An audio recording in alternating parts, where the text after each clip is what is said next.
very good morning, evening and welcome to Primetime News coming to you live and direct from our Newsfirst studios here in Colombo. Today is the 13th of May 2024. For the Newsfirst team, I am Jaima Ratnai. And I'm Naveksha Gunasekara, and here are your headlines for tonight. Newsfirst headlines. Main sponsor. Valuable Finance was awarded the Best Finance Company for the third consecutive year.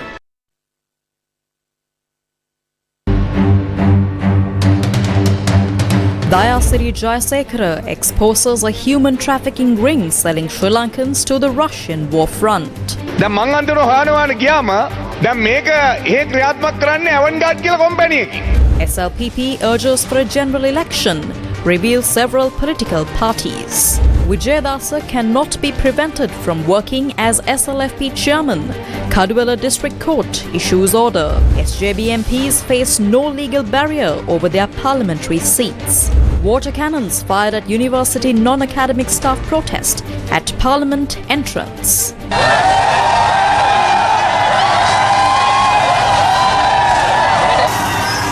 Best 15 named in the World Cup squad, says Cricket Selection Committee chairman.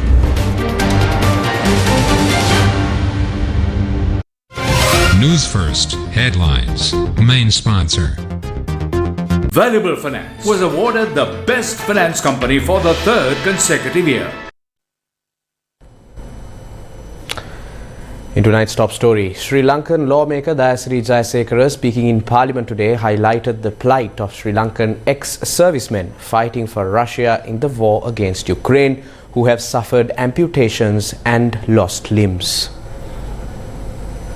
මේ camp වල ඉන්න අය දැන් මේ අය තුවාලෙලා ඉන්නේ ඇඟිලි කපලා.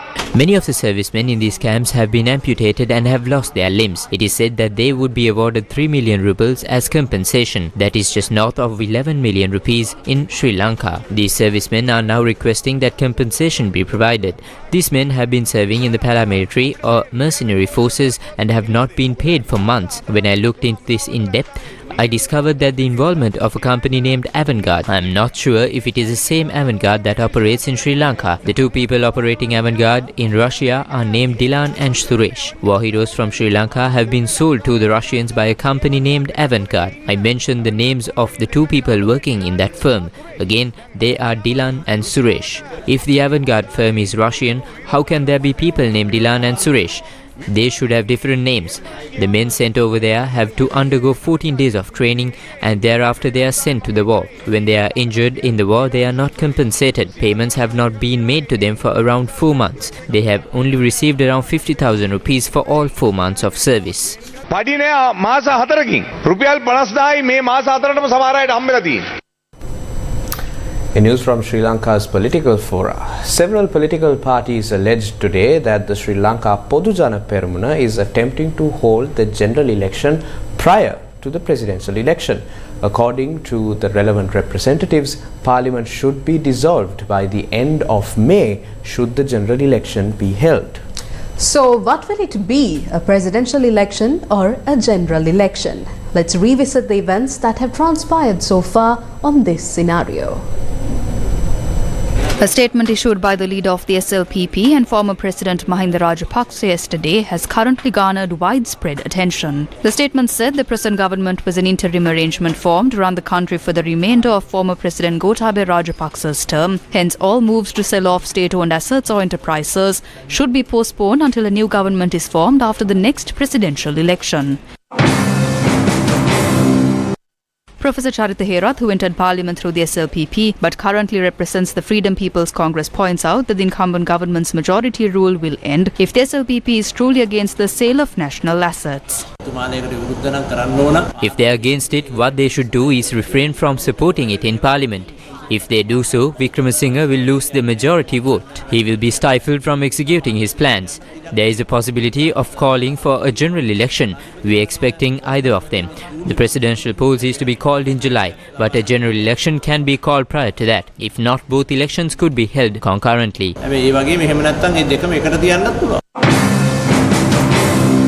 The national organizer of the Samagi Jana Balawega elaborated on the matter. Basil Rajapaksa and his faithful are working tirelessly to call for a general election first. I believe the rumours spread regarding a possible general election before the presidential election are being instigated by the government, mainly the SLPP. Hints of Basil Ranil discussions are also being passed. They are attempting to secure at least a few seats, but it will not happen.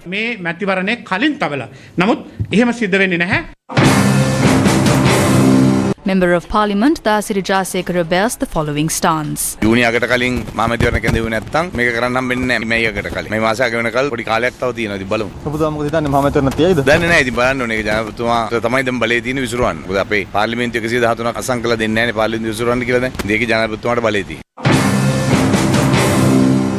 MP Udega Mampila says an unstable government will be formed if a general election is held before the presidential election. පාර්ලිමේන්තු මැතිවරණය පැවැත්වීමට කිසිම නීතිමය බාධාවක්. There is no legal impediment for a general election to be held. If a general election is in fact held before the presidential election, what will be formed is an unstable parliament. Then the future president will be unable to dissolve said parliament until 2.5 years lapse. If the president commits the sin of forming an unstable parliament which cannot be dissolved for 2.5 years, while there is a severe economic crisis in the country, he will be slandered even after going home. වසර දෙකමාරක් බැනුම් අහන්න වෙන එක නම් කාටවත් නතර කරන්න බෑ. පොදු ජන පෙරමුණ නම් ඉල්ලන්නේම මේ මහා මැතිවරණයක්. පාර්ලිමේන්තු මැතිවරණයේදී පොදු ජන පෙරමුණට අත්වන්නේ ගිය පාර මැතිවරණයේ එක්සත් ජාතික පක්ෂයට අත්වුණු ඉරණමයි. ඒක වළක්වා ගන්න නම් ජනාධිපතිවරණ ප්‍රතිඵලය රටට පේන්න කලින් පාර්ලිමේන්තු මැතිවරණයක් පවත්වා ගැනීම උමනාවක එයයි පෙළෙනවා. MP Vimal Veerawansa had this to say. According to my knowledge, that decision must be made in mid-May. If the general election is to be held and the day to dissolve parliament does not pass, then a presidential election must definitely be held first. But we cannot say for certain that these rulers will not conspire to try and delay the presidential polls. However, we believe that the presidential election will be conducted according to the constitution. Former President Mahinda Rajapaksa expressed concern over the current government's plans to sell off national assets and state-owned enterprises and called for the postponement of all such moves. But are the SLPP MPs and ministers of the same stance? Most MPs elected via the SLPP hold multiple powerful cabinet positions as well. The opposition raised their concerns over the statement made by the former president in Parliament. According to the media, former President Mahinda Rajapaksa has issued a statement against the restructuring and privatization of assets. And for a successive government to follow such measures, I would like to ask Minister Kanchana, will he continue with the program for the CEB or follow the directive of the former president? The former president has not mentioned anything about suspending the restructuring process. We have no intentions of selling off the CEB. I do not know whether MP Kiriyalla has any intention to do so. We have put forward proposals for reforms and the reforms will go ahead. Do not take every issue as a joke. It is clear what former President Mahinda Rajapaksa wanted to convey in his statement. You have two presidents here, Mahinda Rajapaksa and Ranil Wickremesinghe. Which path are you following?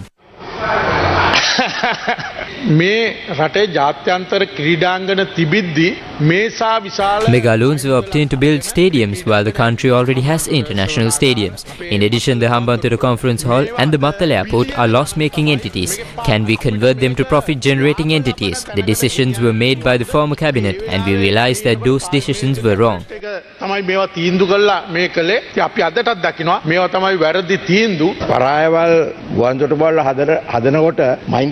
Those who rooted for Mahinda Rajapaksa when airports and ports were built are the ones who are raising questions. Doesn't the Hambantota district deserve those sites? The president visited Kudawaya to lay the foundation stone for an airport. The issue does not lie with the construction but with poor management in running a business. There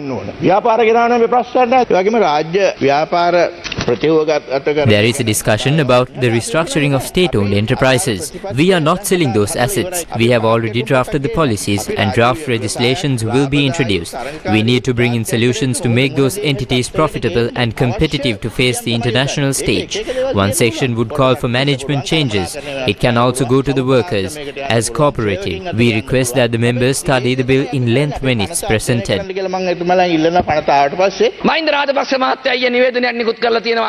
Mahinda Rajapaksa in a statement said that during his 10 years as president, none of the state enterprises were sold. He called for a suspension of the sale of assets ahead of the presidential election. If you did not see it, I would give you a copy. Mahinda Rajapaksa is your eternal leader, and if you want to win, you can only do so with his leadership. He calls for the immediate suspension of the sale of state assets. Therefore, please listen to what is being said. What is happening within the Sri Lanka Freedom Party that is currently facing an internal crisis?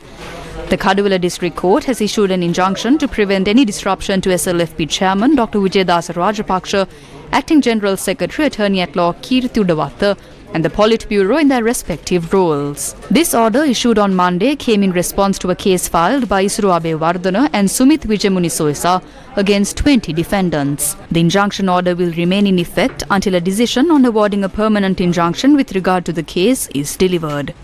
In response to a petition lodged by former President Chandrika Bandaranayake Kumaratunga, the Colombo District Court issued an injunction effectively halting Maithripala Sirisena's activities as the Sri Lanka Freedom Party's chairman. Nevertheless, the faction under Maithripala Sirisena's leadership, convening as the Executive Council of the SLFP in Kota yesterday, appointed President's Counsel Dr. Vijayadasa Rajapaksa as the new SLFP chairman. At the same time, Maithripala Sirisena tendered his resignation from the chairmanship of the SLFP. Thereafter, Attorney at Law Kirti Udawatha assumed the role of Acting General Secretary of the party. Today, the Kaduvela District Court issued an injunction preserving the status quo regarding these appointments. Meanwhile, the faction under Nimal Siripala de Silva's leadership met recently, also as the Executive Council of the SLFP, and declared the appointment of Nimal Siripala de Silva as acting chairman and Duminda Disanayake as acting general secretary of the party. Control of the Sri Lanka Freedom Party headquarters in Dali Road, Colombo lies with the faction led by Nimal Siripala de Silva. National organizer of the Samge Jana Balawegaya, Tisatha Nayaka, responded to the recent statement made by former MP Diana Gamage's husband, Senaka de Silva, regarding the legality of the SJB. Senaka de Silva said that members of the SJB, except for Dr. Harsh de Silva, are still members of the UNP. I have signed it, and so has Diana. Ranjit Madhuma Bandara and Sajid Premadasa signed it. At the time, Sajid Premadasa was a member of the UNP, and so was Ranjit Madhuma Bandara. I changed the party constitution in a way that I can accommodate them even when they were members of another party. You took over our party, and we gave you the powers of coordination. This party is not the personal property of you or I. What did he do thereafter? He changed the party constitution yet again to say that members should be sole members of this party, and if not, their positions will be terminated. That is the clause they introduced. According to that clause, he dug his own grave, because even at this moment, Sajid Premadasa and Ranjit Madhuma Bandara are members of the UNP. Ranjit Madhuma Bandara, උදාහරණ ගත්තොත් එහෙනම් Rajith මතුම් බණ්ඩාරත් සජිතොත් UNP පාක සමාජිකයෝ. Our party was established by Diana Gamage and her husband. The party was later revamped and registered under the Election Commission under a new name and logo. We are members of the SJB, not the UNP. After the SJB was established in 2020, we have been members of the SJB. We know the understanding that Diana Gamage has of the constitution and legal system. This will not affect us. We are not a part of the UNP but the SJB. සමග ජන බලවේගය. හිටපු සභාපති සේනක මහත්තයා කිව්වේ හැබැයි හර්ෂද සිල්වා මහත්තයා විතරයි එක්සත් ජාතික පක්ෂෙන් ඉවත් වුණේ කියලා අනිත් කවුරුත් ඉවත් වුණේ නැහැ කියලා. පක්ෂයේ හිටපු මහලේකම්වරයා හැටියට මම දන්නවා අවුරුදු 9ක අත්දැකීම. As the former general secretary of the party and with someone that has 9 years of experience, I am aware that the party membership is only valid for 1 year. If that isn't obtained, then nobody can confirm their party membership. Secondly, even if you obtain the party membership, you can resign whenever you wish. You can obtain a membership from another party at any given time. Others can't label them as members of the SJB, UNP or SLPP. There is no issue here. This is just a propaganda orchestrated by the government. There is no challenge for the SJB. Oshala Herath, the individual who filed legal action that led to Diana Gamage losing her parliamentary seat, was among those who chaired a forum in Colombo. The event was named the World Anti-War Alliance and also saw the participation of Rajitha Senaratne, Ravi Karunanayaka, Anura Priyadashana Yapa and trade union representatives. අපේ සන්ධානය ලෝකයේ පවතින මේ සියලුම යුද්ධවලට එරෙහිව ඒ රටවල සාමය ඇති කිරීම සඳහා තමයි බලාපොරොත්තුෙන් තමයි මේ සංවිධානය අපි පිහිටුව ගත්තේ. The Sri Lanka Podujana Peramuna has raised concerns with the Election Commission regarding the appointment of Mujibur Rahman to Parliament in place of Diana Gamage. Representatives from the Sri Lanka Podujana Peramuna's local government forum visited the Election Commission today, highlighting the issue of appointing Rahman as an MP despite his nominations for local government elections. The issue is, as per the local government ordinance, can he be appointed to Parliament when nominations were submitted for the local government election? That will be an election promotional move for the Colombo Municipal Council. There cannot be two separate laws, one for us and one for the CMC mayoral candidate. The election law must apply to all equally.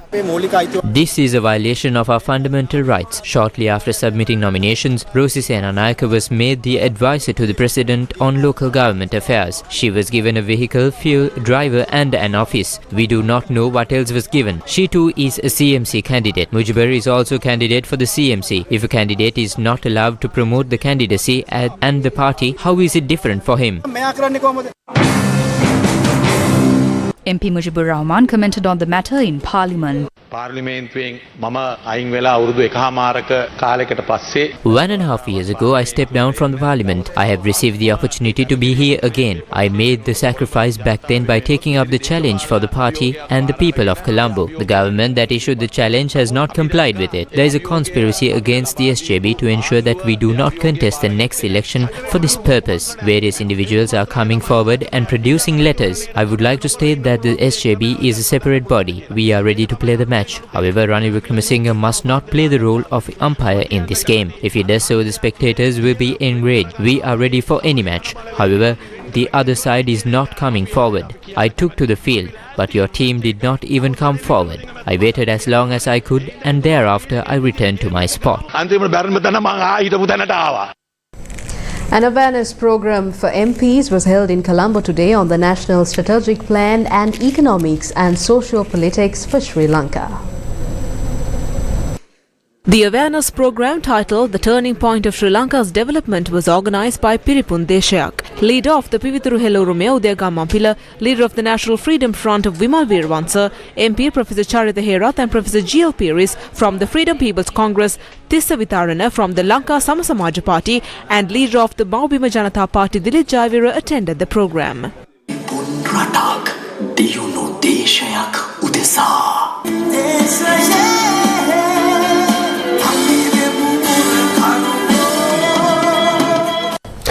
U.S. Assistant Secretary of State for South and Central Asian Affairs Donald Lu arrived in Sri Lanka earlier today. Donald Lu called on President Ranil Wickremesinghe at the Presidential Secretariat to discuss Sri Lanka's economic recovery. The President's media division said that the President's dedication to the economic reform agenda was commended during the meeting. U.S. Assistant Secretary of State for South and Central Asian Affairs Donald Lu also met opposition leader Sajith Premadasa. The meetings aim to enhance the ongoing partnership between Sri Lanka and the United States. Opposition leader Sajith Premadasa also appealed to Mr. Lu for assistance in addressing the country's current financial challenges. U.S. Assistant Secretary of State for South and Central Asian Affairs Donald Lu kicked off his visit to Sri Lanka with a meeting with the U.S. Ambassador to the island nation, Julie Chung, on Monday morning. U.S. Ambassador Julie Chung said that she welcomed the U.S. Assistant Secretary of State back to Sri Lanka for meetings with government and civil society leaders as they reaffirm and strengthen the decades-long partnership between our two nations. The duo also spoke with members of Sri Lanka's dynamic civil society to learn about ongoing efforts to promote peace building and strengthen democratic norms. They reiterated that good governance, inclusion and reform should guide Sri Lanka's economic recovery. Donald Lu also met with Ambassador V. Krishnamurthy, the head of the Office for Overseas Sri Lankan Affairs. They discussed ways that Sri Lankan Americans are contributing to progress in both countries and how the new premises of the Office for Overseas Sri Lankan Affairs is reinforcing the bridges that connect cultures and people. US Assistant Secretary of State for South and Central Asian Affairs Donald Lu met Secretary Aruni Wijewardena and discussed economic, security and governance issues ahead of the upcoming bilateral partnership dialogue. He had reiterated US commitment to Sri Lanka to benefit the country's long-term economic health and prosperity. Valuable Finance was awarded the Best Finance Company for the third consecutive year.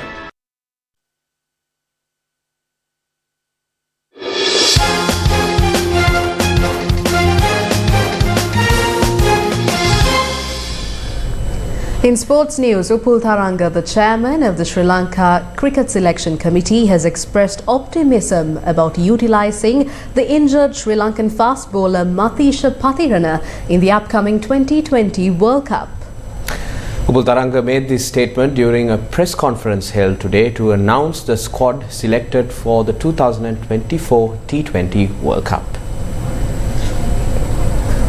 Sri Lanka Cricket further elaborated on the teams selected for the ICC Men's T20 World Cup, especially regarding the selection of the all-rounders. මේ කණ්ඩායමේ ඉන්න Dhananjaya, Angelo Mathews, දසුන් ශානක තුන්දෙනාම තුන්ගිරියව ක්‍රීඩකයෝ. මේ තුන්දෙනාම කොහොමද කණ්ඩායමට යොදා ගන්න බලාපොරොත්තු වෙන්නේ? Dhananjay was in and out during the previous tours. Dhananjay will play as an extra batter. We hope to utilize Angelo and Dasun a lot.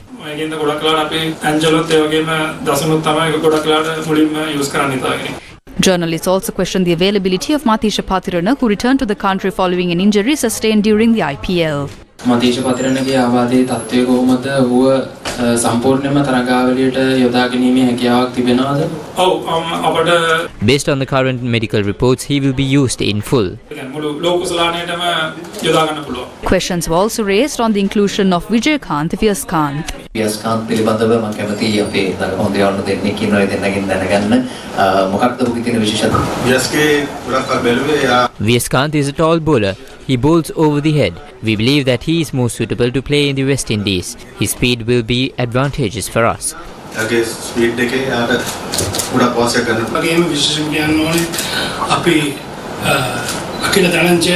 We placed Akila Dhananjay, Jeffrey Van der Sey and Viyaskant together. He has played in most of the games. Though he lacks international exposure, he performed well in franchise cricket. We believe he is ready to face any challenge. The 2024 edition of the T20 World Cup will feature drop-in pitches. A drop-in pitch is a pitch that can be prepared anywhere away from the stadium and is later dropped into the stadium where it will be used. A journalist at the press conference questioned whether it would be a challenge.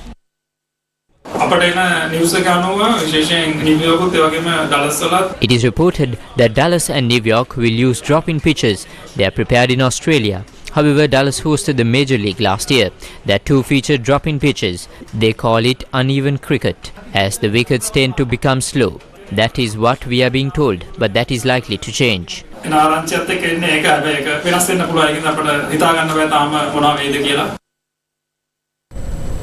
Today marks the 12th day of the strike launched by the university non-academic staff. Police today took steps to disperse a protest held in line with the strike in the Parliament Access Road.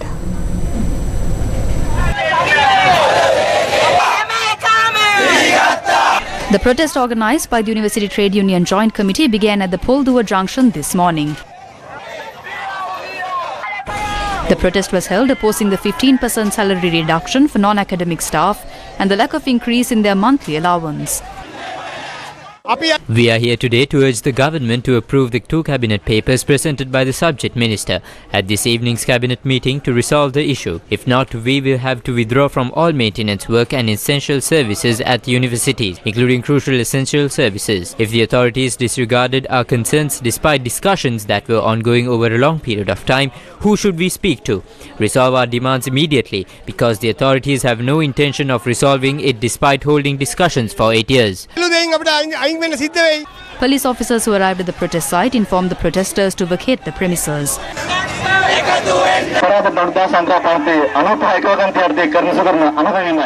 The police anti-riot squad used water cannon to disperse the crowd thereafter.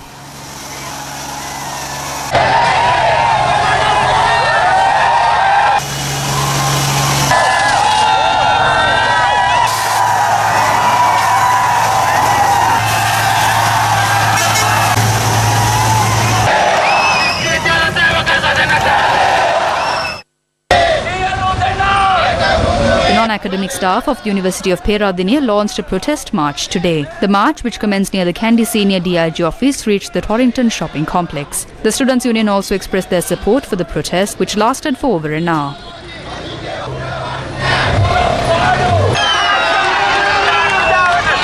The non-academic staff at the Rajarat University also launched a protest march this afternoon. The protest commenced following a march from the university to the Mihinthale roundabout. The non-academic staff protest of the University of Kelaniya was held opposite the university premises. Newsfirst correspondent says vehicular movement along one lane of the Colombo-Kandy main road was disrupted owing to the protest. Protests were also held at the Moratuwa, Sabaragamu and Uvavelas universities today.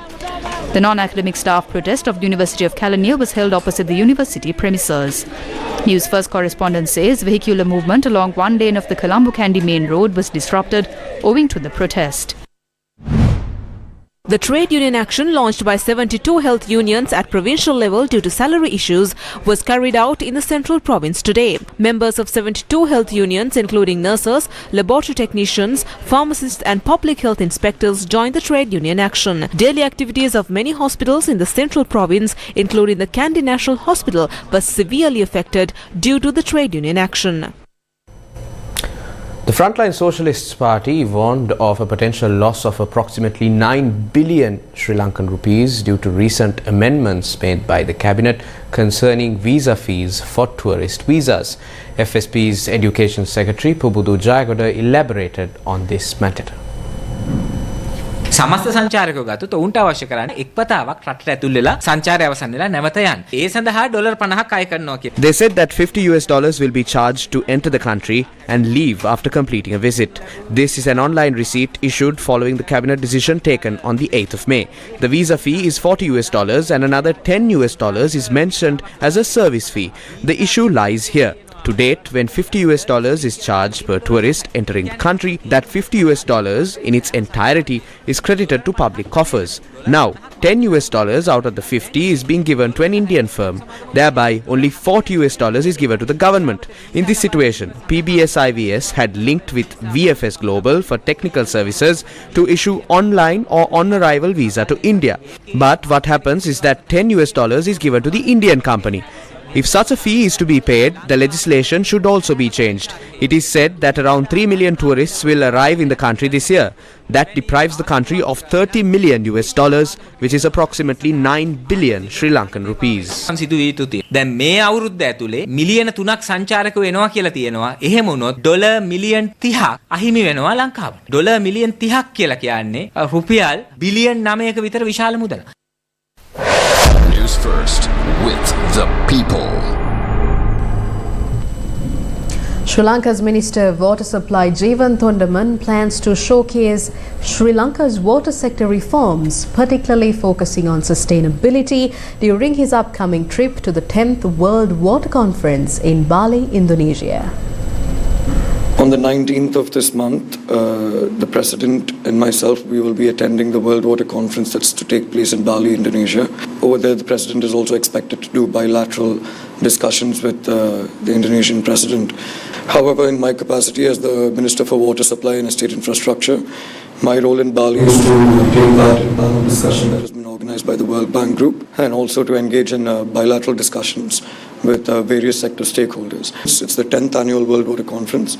There are many countries taking part in it, and it'll be a good place to showcase the reforms that we have brought forward in water sector in Sri Lanka, especially with focus on the financial sustainability of the water sector. As all of you are aware, prior to me taking over as the Minister for Water Supply, there hadn't been a water tariff increase in nearly a decade. What we have always reiterated is the fact that there is a cost to providing clean drinking water. And the more we hold on to populist ideologies, the more we are putting the people in a dangerous situation, which is why we came up with a water tariff formula. We are still finalizing our meetings just to put the finishing touches on it. And once the formula kicks in, it will be on a biannual revision. The main focus of that water tariff revision will be an annual revision with an option of a biannual revision. So we feel this would be fair to the community and also to the rural crowd.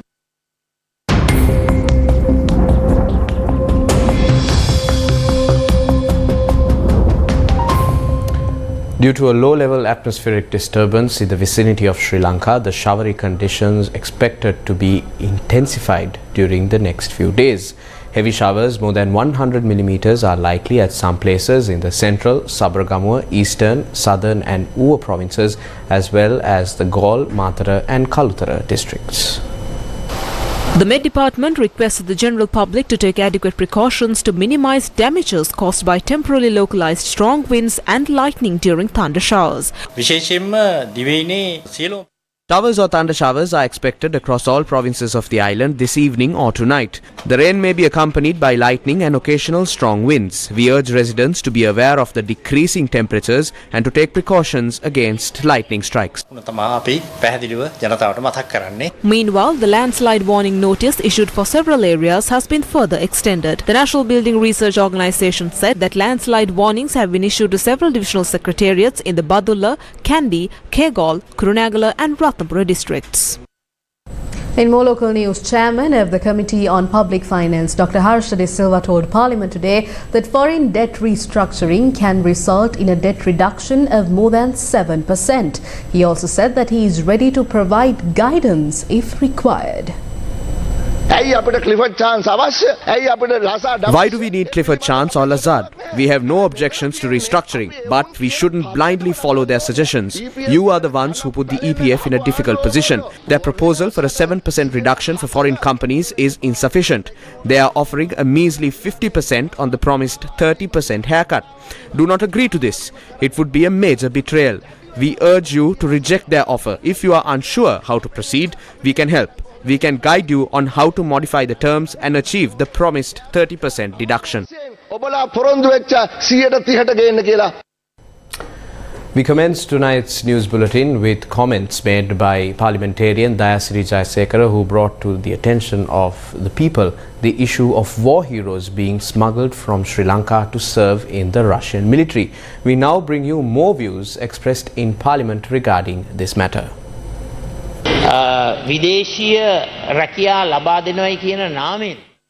Under the guise of facilitating overseas employment, certain agents have extracted millions of funds from retired officers within our defense sector. These individuals were sent to the front lines between Russia and Ukraine. These individuals are not mercenaries. There has been no inquiry into the identity of those behind this operation or the individuals responsible for the collection of these funds. කවුද මෙහෙම යව්වේ කියන එක ගැන පරීක්ෂණයකුත් නැහැ. කවුද මේවට සල්ලි අය කරගත්තේ කියන එක ගැන පරීක්ෂණයකුත් නැහැ. ඒ Facebook එකේ දාලා තියෙන්නේ St. Petersburg වලින්. There are individuals who fell prey to an advertisement circulated on Facebook promising land in St. Petersburg. Visas for the entire family and a sum of 2 million rupees. Several retired army officers are involved. I assert with utmost responsibility that a thorough investigation is underway and stringent actions will be taken. We have received reports of multiple casualties. Efforts are already underway to extend assistance. අනිත් අයව ගෙන්න ගන්න විශේෂ වැඩපිළිවෙලක් දැනටමත් ක්‍රියාත්මක වෙනවා. හැබැයි අපි දැක්ක ඊයේ දවස් තුලදී රුසියාවේ හිටපු We witnessed a statement from a former ambassador to Russia asserting his capability to swiftly facilitate and return of these individuals to the country if empowered to do so. We need to question if he was involved in sending around 800 Sri Lankans. These individuals appear to have fallen victim to mercenary dealings. Doubts linger regarding whether he is a mastermind in this. මොකද මෙහෙදි ලක්ෂ 20ක් කරන් තියෙනවා මේකට සම්බන්ධ කවුද කොහොමද මේක වෙන්නේ කියලා සියලු The CID and the intelligence services are investigating to ascertain details of all those involved. කටයුතු කරනවා වගකීමෙන් මේ කටයුත්ත අපි ඉෂ්ට සිද්ධ කරනවා කියන එක මේ වෙලාවේ මතක් කරනවා. Milinda Moragoda, founder of the Pathfinder Foundation, said that an economic transformation can only take place if the political formation governing the country is unequivocally committed to deep economic reforms. Milinda Moragoda, the founder of the Pathfinder Foundation, spoke about the rapid economic growth needed for Sri Lanka and said that such an economic transformation can only take place if the political formation governing the country is unequivocally committed to deep economic reforms that are predicated on clear policies based on competitiveness, privatization and small government. Moragoda noted that the only solution to Sri Lanka's present economic predicament is rapid economic growth, adding that this can only be achieved through an outward-looking export and foreign investment-driven economic strategy, which has driven rapid growth and poverty alleviation in a number of other countries. He said that if Sri Lanka is to come out of this economic collapse, the country will require annual growth rates of over 5% for the next 10 years. Morogoro said the present forecasts do not expect the economy to grow at more than 3%, noting that in such a scenario, even after restructuring, Sri Lanka's ability to service her debt could come into question, resulting in repeated restructuring and the austerity that goes with it. He said that therefore it is critical that all political parties and society at large come to terms with the fact that economic reform and privatization are inherent components of any successful development program. Philanthropist Nahil Vijaysurya donated 270 million rupees to Bishop's College, Colombo. Philanthropist Nahil Vijaysurya has contributed 270 million rupees towards constructing a new building for A-level and O-level students at Bishop's College in Colombo. This donation aims to improve the school's infrastructure and provide better educational resources. Earlier, Nahil Vijaysurya made a 1 billion rupee donation to the Little Hearts Foundation for a cardiac care complex at Lady Ridgeway Hospital. Up next is the Newsfirst Finance Report.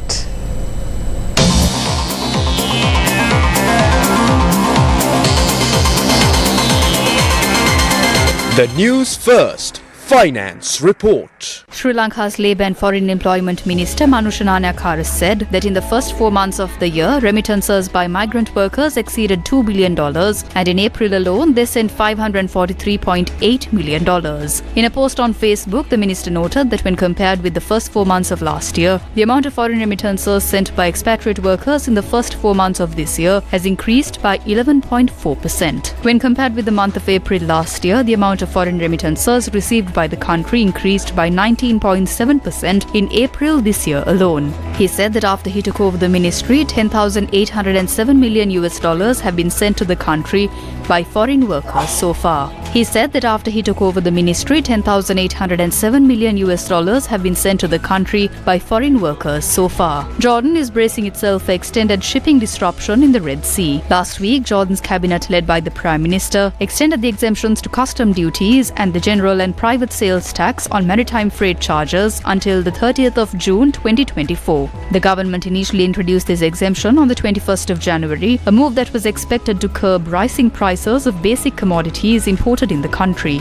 Jordan's only port, Aqaba, has been caught up in the Red Sea security crisis, resulting in a drastic reduction in ship calls. Most Jordanian imports go through the Strait of Bab el-Mandeb, which merchant shipping is avoiding as Houthis escalate attacks. According to data released last month by Jordanian Logistics Association, Port of Aqaba saw a significant decrease in container shipping in the first quarter of this year. During the period, the port handled 87,708 containers, a 20% decline compared to last year's figure of 109,674 containers. Asset quality of Indian banks' consumer loans has held up well so far, but an accumulation of untested risks due to rapid growth may challenge lenders' underwriting standards and risk controls. Fitch Ratings said that its assessment of Indian banks' risk profiles also factors in lower transparency in terms of data disclosures on retail underwriting, such as loan-to-value ratio, borrower debt serviceability, credit bureau scores, and recovery rates than most Asian banking systems.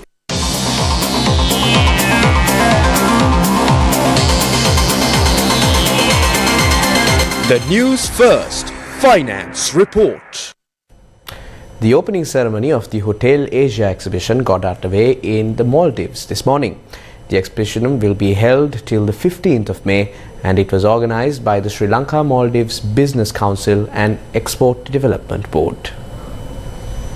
Newly appointed Sri Lankan High Commissioner to the Maldives, Ranga Gunawardena, attended the Hotel Asia exhibition in Maldives today. The High Commissioner visited the stalls and held talks with the competitors. Many Sri Lankan SMEs were part of the exhibition, where innovative Sri Lankan products, including edible spoons and cups, were introduced to the Maldivian market. 50% of the cost of the stall was borne by the Sri Lanka Export Development Board, while the board also provided training to SMEs on how to sell products at an international trade show. The concept was introduced by the Sri Lanka Maldives Business Council, which also offered logistics services for exhibitors at concessionary rates. The Sri Lanka Maldives Business Council Committee held discussions with the Maldivian Port Authority today and is due to meet with the Maldivian Foreign Ministry and Economic Ministry tomorrow to discuss trade development between the two countries. A silent protest was held today at the Liberty Circle against the war in Gaza. A group gathered at the Liberty Circle in Colombo this evening opposing the terrific attacks taking place in the Gaza Strip. Free Palestine! Free Palestine! Israel! The group held flags and banners demanding an immediate ceasefire in Gaza.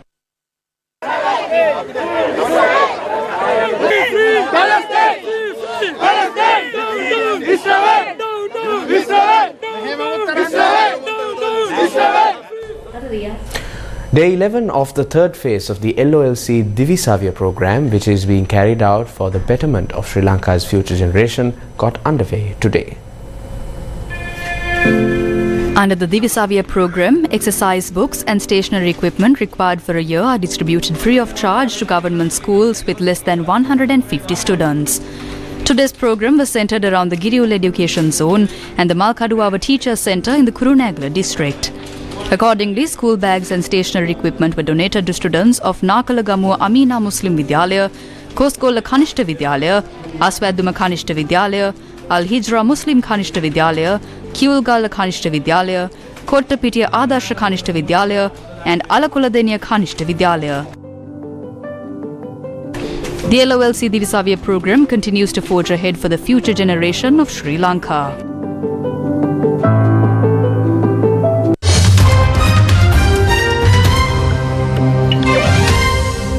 Russian President Vladimir Putin has replaced his long-standing ally Sergei Shoigu as defense minister. Details of this and much more is on tonight's edition of The World Today. Russian President Vladimir Putin has replaced his defense minister Sergei Shoigu with a civilian, Andrei Belousov, citing the country's rising military spending and the need for innovation. Shoigu had been relieved of his post of Minister of Defense by presidential decree and been appointed Secretary of Russia's Security Council. Kremlin spokesperson Dmitry Peskov said Shoigu would also become Putin's deputy in Russia's Military-Industrial Commission, while Nikolai Patrushev, the previous Secretary of the Security Council, would transfer to another job. But Peskov added that the new appointment did not signal a shift in Russia's current military system. Egypt has said it would intervene in support of South Africa's case against Israel at the International Court of Justice, citing the growing scale of Israel's operations in Gaza and their impact on civilians. The move highlights growing tensions between the two neighbors as the Israeli operation in border town Rafah tests long-term agreements and security cooperation. The Egyptian Foreign Ministry said the announcement of the intervention in this case comes in light of the expansion in scope and scale of Israeli violations against civilians in Gaza. But it did not specify what the intervention would entail. Egypt has in the past presented arguments in the case. In news from neighbouring India, the fourth phase of voting for the 2024 Lok Sabha elections begins today in 96 Lok Sabha constituencies across 10 states and union territories. A total of 1,717 candidates are in the fray in this phase. Polling is being held in all 17 Lok Sabha seats in Telangana, all 25 seats in Andhra Pradesh, 13 in Uttar Pradesh, 5 in Bihar, 4 in Jharkhand, 8 in Madhya Pradesh, 11 in Maharashtra, 4 in Odisha, 8 in West Bengal and 1 in Jammu and Kashmir.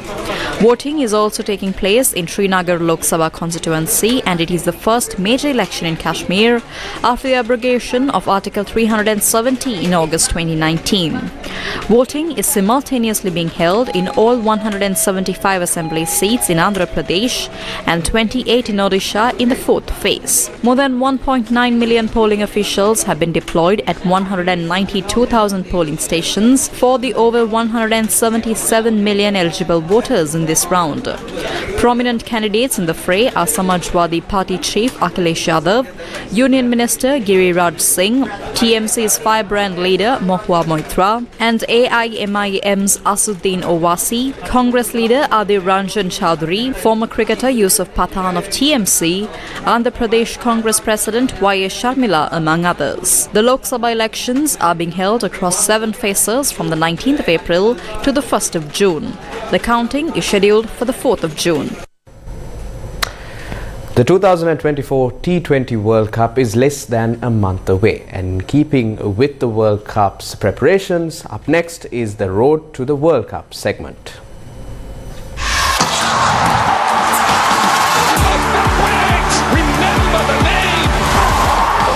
The ICC T20 World Cup. The 4th T20 Cricket World Cup was hosted by Sri Lanka. Many records were set during the tournament that was held in 2012. It was the first T20 Cricket World Cup hosted in Asia. 12 teams participated in the tournament. It was also the first time that the host nation qualified for the final of a T20 World Cup. Host Sri Lanka and the West Indies qualified for the finals, held at the R. Premadasa Stadium in Colombo, with the Windies recording their first T20 World Cup victory.